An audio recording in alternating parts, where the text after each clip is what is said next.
Hello बच्चों, कैसे हैं आप। पवन सर क्लासेज में आप सभी का स्वागत है। तो देखिए बच्चों, एक्सरसाइज 1.2 का क्वेश्चन नंबर 6 क्या दिया हुआ है। व्याख्या कीजिए कि 7 गुणा 11 गुणा 13 प्लस 13 और 7 गुणा 6 गुणा 5 गुणा 4 गुणा 3 गुणा 2 गुणा 1 प्लस 5 ये पूछता है भाज्य संख्याएं क्यों हैं।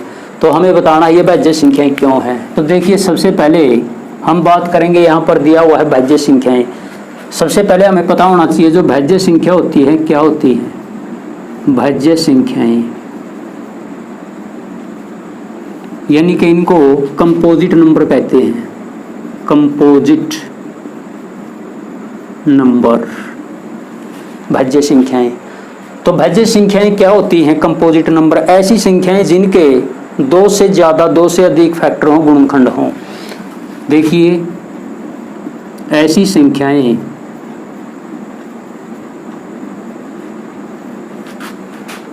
जिनके दो से अधिक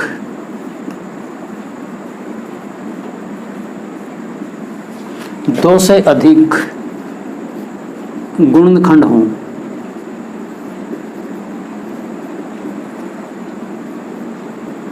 भाज्य संख्याएं कहलाती हैं।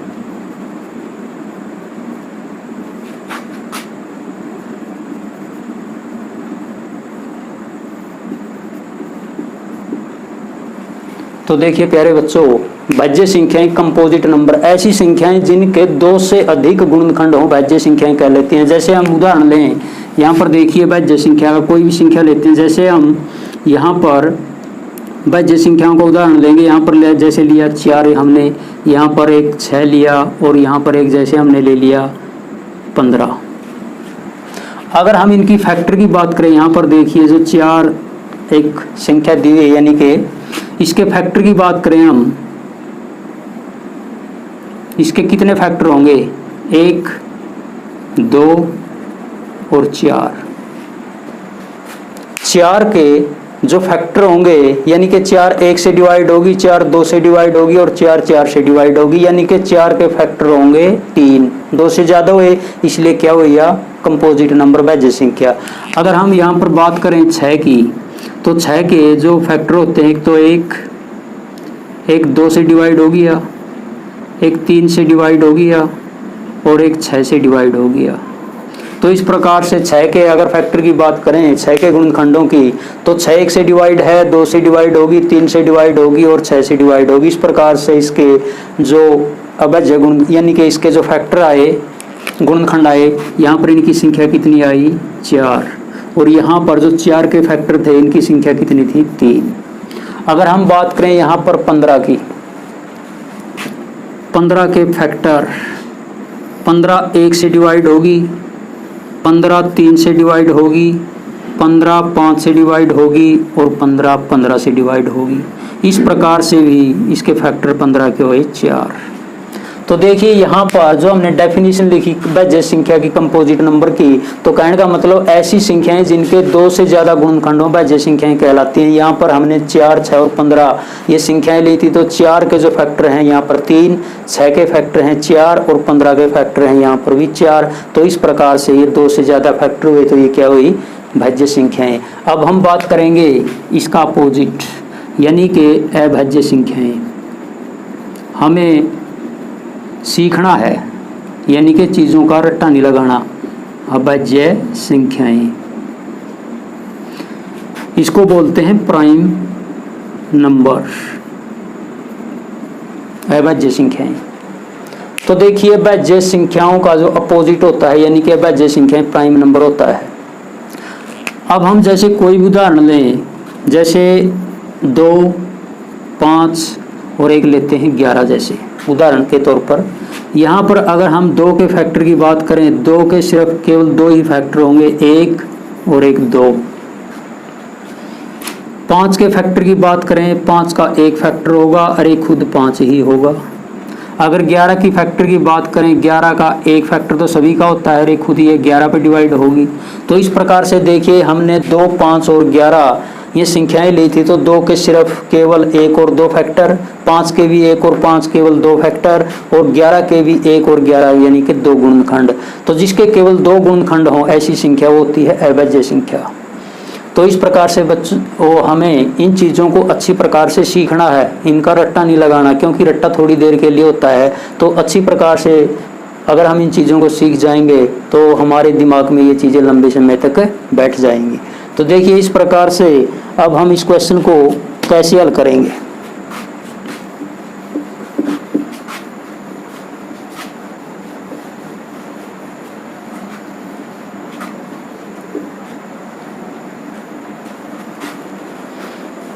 तो देखिए जो पहला पार्ट दिया हुआ है यहाँ पर, इसको हम हल करेंगे।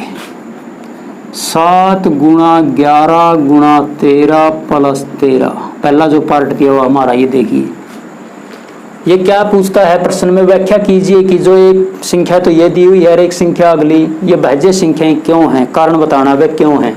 तो देखिए यहाँ पर इस क्वेश्चन में देखिए, इस प्रश्न में 7 गुणा 11 गुणा 13 प्लस 13, यहाँ पर कहने का मतलब है 2 पार्ट दिए हुए हैं क्योंकि बीच में प्लस दिया हुआ है।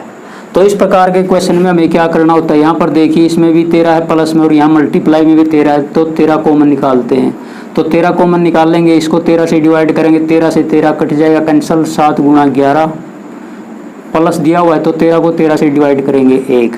तो इसके बाद देखिए 13 गुणा 11 की और 7 की मल्टीप्लाई 77 प्लस 1।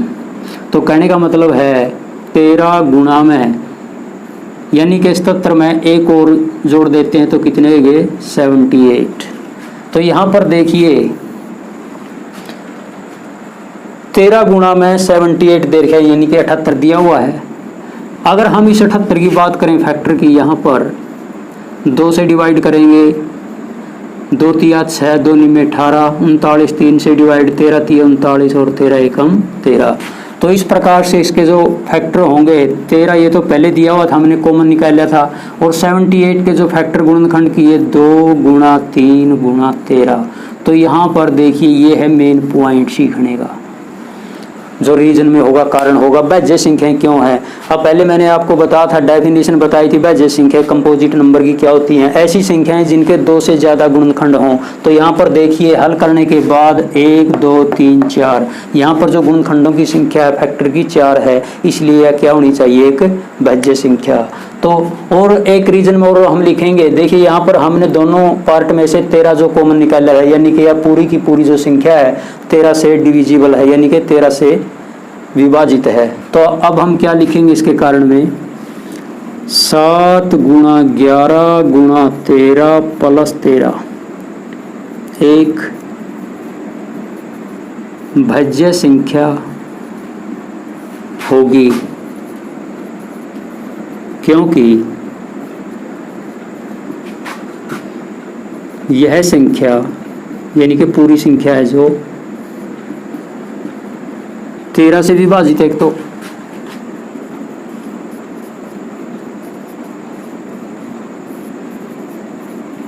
तथा इसके गुणनखंडों की संख्या, इसके गुणनखंडों की संख्या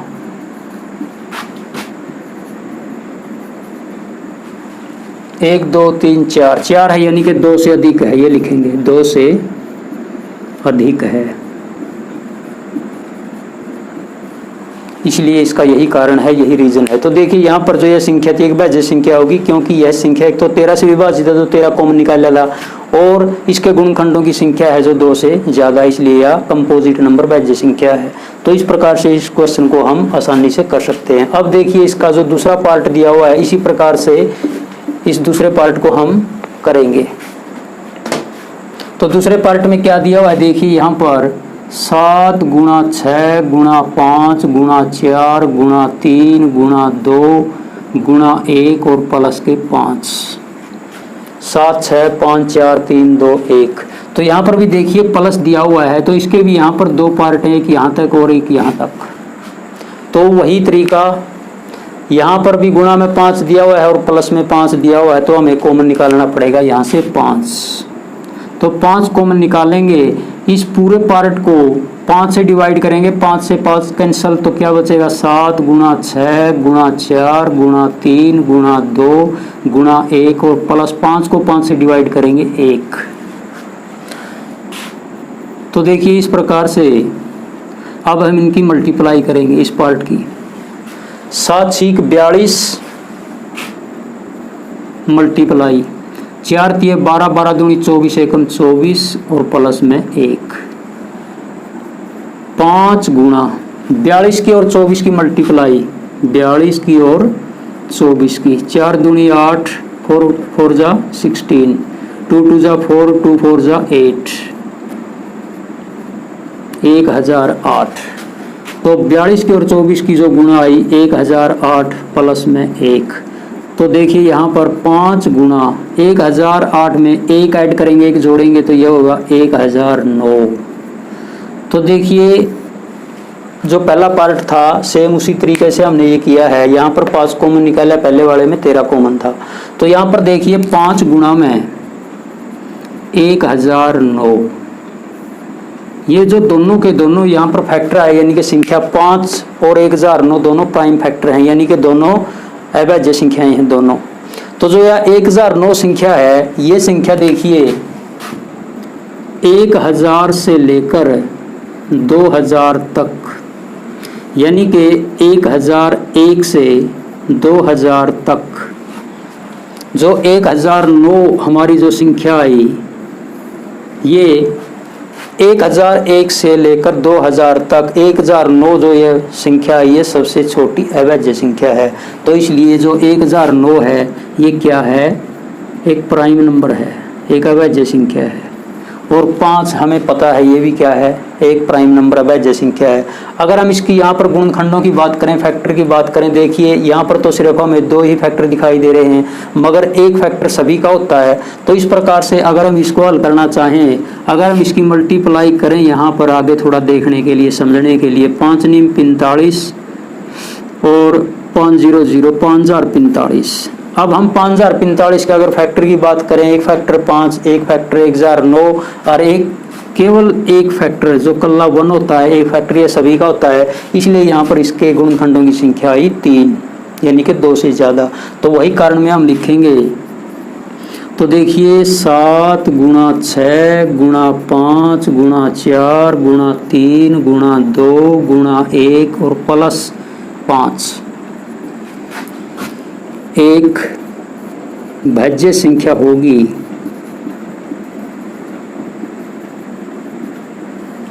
क्योंकि यह संख्या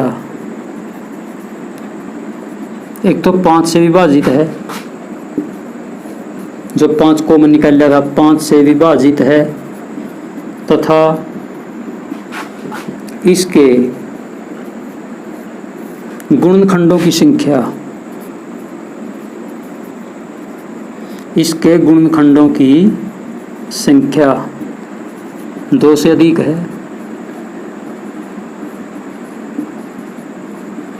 तो ये इसका रीजन हो गया, इस कारण, यानी कि जो गुणनखंडों की संख्या है 2 से ज़्यादा है, तो इसलिए क्या होगी, यह एक भाज्य संख्या होगी। तो इस प्रकार से इस क्वेश्चन को हम इस तरीके से हल कर सकते हैं। देखिए क्वेश्चन नंबर 7 में, किसी खेल के मैदान के चारों ओर एक वृत्ताकार पथ है। इस पथ का एक चक्कर लगाने में सोनिया को 18 मिनट लगते हैं, जबकि इसी मैदान का एक चक्कर लगाने में रवि को 12 मिनट लगते हैं। तो देखिए सबसे पहले इस क्वेश्चन को समझने के लिए मैं आपको बताऊंगा, जो ट्रैक दिया हुआ है एक वृत्ताकार यानी कि सर्कुलर ट्रैक दिया हुआ इस प्रकार से।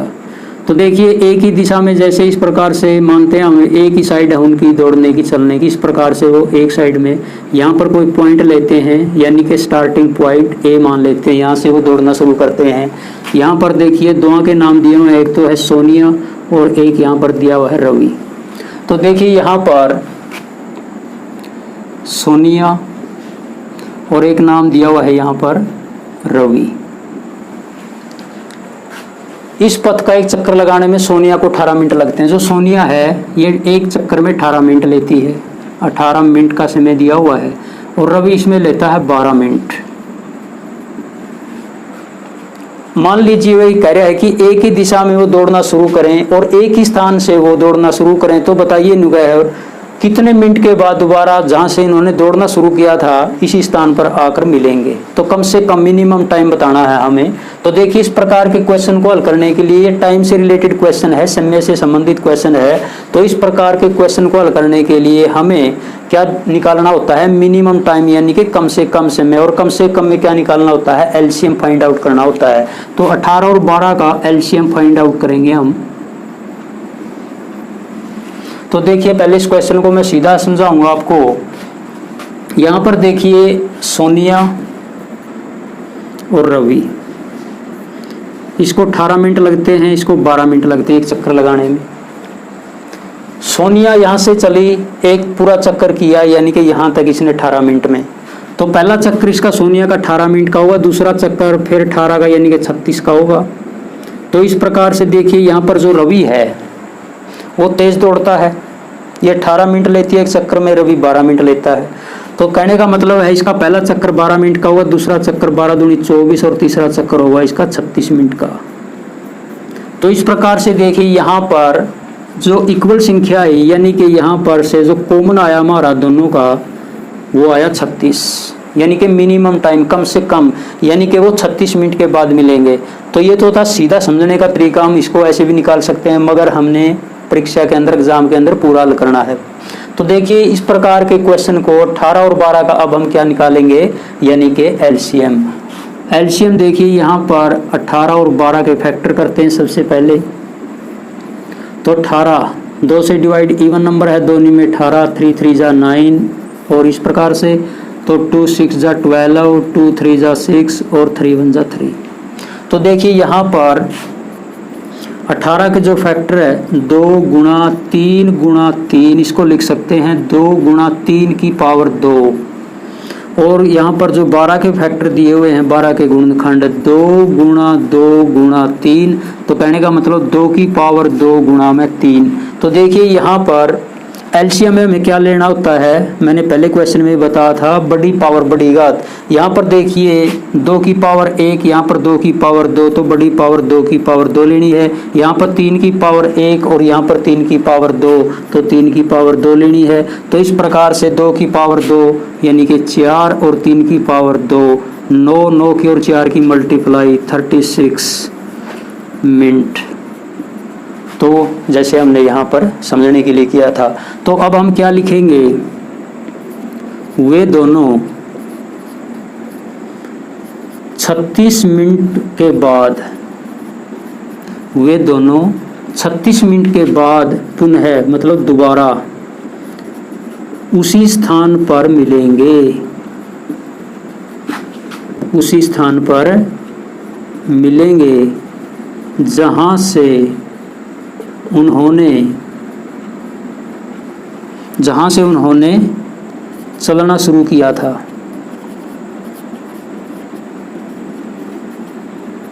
तो इस प्रकार से हमारा जो आंसर होगा 36 मिनट होगा। तो इस प्रकार से इस क्वेश्चन को हम आसानी से हल कर सकते हैं। तो दोस्तों आज की वीडियो में बस इतना ही। अगर ये वीडियो आप सभी को पसंद आए तो वीडियो को लाइक, शेयर और सब्सक्राइब जरूर